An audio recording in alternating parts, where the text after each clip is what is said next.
अगर आप भी बैंक लॉकर में अपने जरूरत के सामान रखते हैं या जमा करवाते हैं या सेफ रखते हैं, अगर वो चोरी हो जाए तो इसका जिम्मेदार कौन होगा, इसकी पूरी जानकारी हम आपके लिए लेकर आए हैं। क्योंकि आरबीआई ने कई नियमों में बदलाव किया है और इन नियमों के बारे में आपको जानकारी देना बेहद जरूरी है।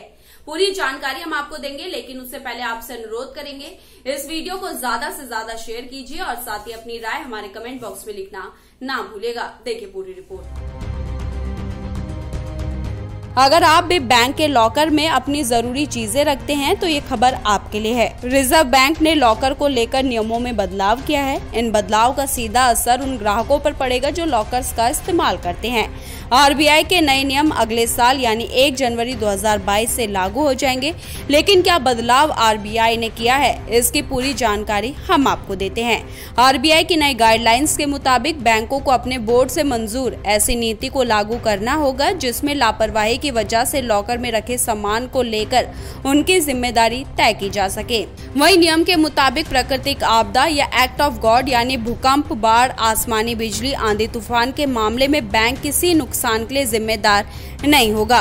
लेकिन इसका मतलब ये नहीं है कि बैंक अपनी जिम्मेदारियों से मुक्त है। बैंकों को अपने परिसर को इस तरह की आपदाओं से बचने के लिए उचित इंतजाम करना होगा।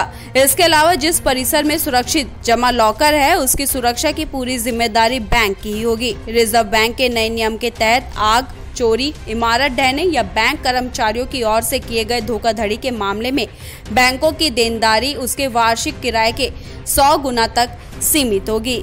अगर ग्राहक की ओर से लगातार 3 सालों तक लॉकर के लिए किराए का भुगतान नहीं किया जा रहा है तो बैंक इस पर एक्शन ले सकता है और उचित प्रक्रिया का पालन करते हुए किसी भी लॉकर को खोल सकता है।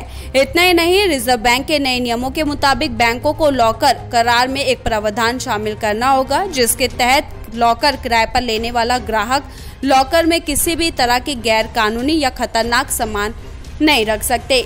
वहीं रिजर्व बैंक के नए नियम के मुताबिक बैंकों के लिए लॉकर ऑपरेशंस का एसएमएस और ईमेल कस्टमर्स को भेजना जरूरी होगा। बैंकों को लॉकर आवंटन के सभी आवेदनों के लिए रसीद देनी होगी।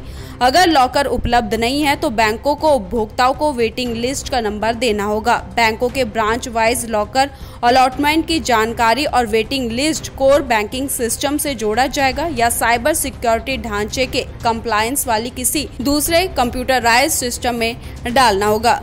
नए दिशा निर्देश के मुताबिक बैंक के मौजूदा ग्राहक जिन्होंने लॉकर सुविधा के लिए आवेदन किया है और जो CDD मानदंडों को पूरा तरीके से पालन करते हैं उन्हें safe deposit locker, safe custody article की सुविधा दी जा सकती है।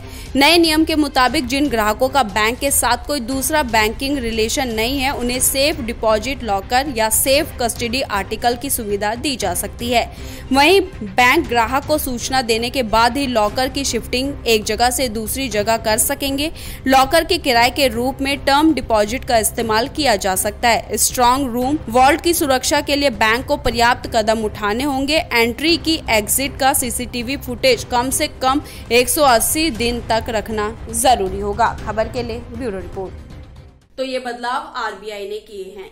ऐसी खबरों को देखने के लिए हमारे चैनल को सब्सक्राइब कीजिए और साथ ही अपनी राय हमारे कमेंट बॉक्स में लिखना ना भूलिएगा। धन्यवाद।